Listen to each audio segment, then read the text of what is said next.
Sometimes the biggest compliments come dressed in casual comments. I was in a department-wide meeting the other day, and our boss said something that really stuck with me. He said, "Apparently you guys are doing a really good job because you're some of the most coveted resources by every other department. They want to be able to use you if you ever have any free time." At first, we laughed. I mean, it's always flattering to be in demand, right? But then I sat with it for a minute. While the meeting carried on, I admit I kind of daydreamed off to a different place. I thought about what that really means. Other departments want people from our department, not just for what we were hired to do, not just within the scope of our job descriptions, but because of the work ethic we bring to any task we're given. That one sentence reveals something powerful. It means that we have built a department where excellence is portable, where work ethic travels, where people show up with such clarity, such reliability, and such quiet brilliance that others want them on their teams, even temporarily, even outside their domain. And that's not an accident. It's the result of culture, mindset, and a decision made over and over again by every individual on that team to bring their best, to care, to own their work like it matters, because it does. But let's not overlook something just as important. The kind of department that has been created doesn't grow in a vacuum.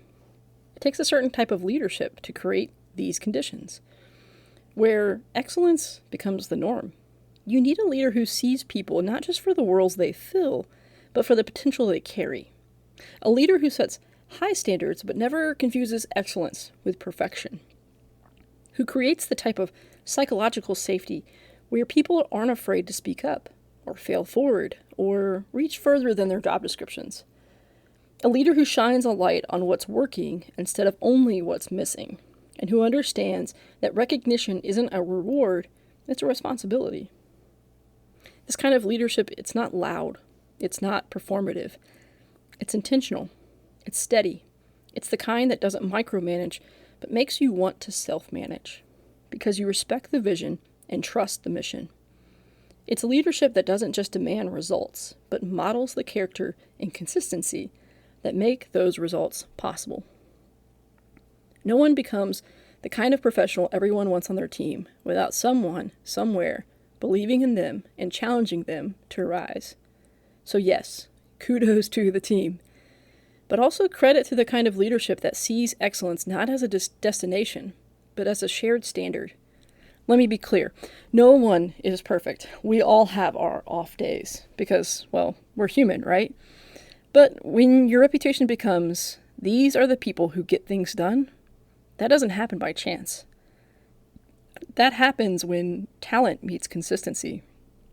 That happens when people take pride, not just in outcomes, but in the process. In every meeting, in every email response, in every extra mile that no one sees. Until, suddenly, everyone notices. When you're so good at your job that other departments want you, even when it's not your job, that's a sign that you're not just checking boxes. You're creating value. You're not just executing, you're elevating. And that speaks to something deeper than just skill. It speaks to character, to a willingness to step up, to contribute beyond boundaries. That's the kind of professional everyone wants, and frankly, the kind of human being every team needs. So here's the takeaway I want to leave you with. Don't just aim to be good at your job. Aim to be the kind of person whose excellence leaks into every room you're in, even when it's not your assigned seat. Because when excellence becomes your baseline, recognition becomes a byproduct. And sooner or later, someone's going to say what our boss said today. Apparently, y'all are doing a really good job, because everybody wants you on their team. That's not just a compliment, that's a legacy.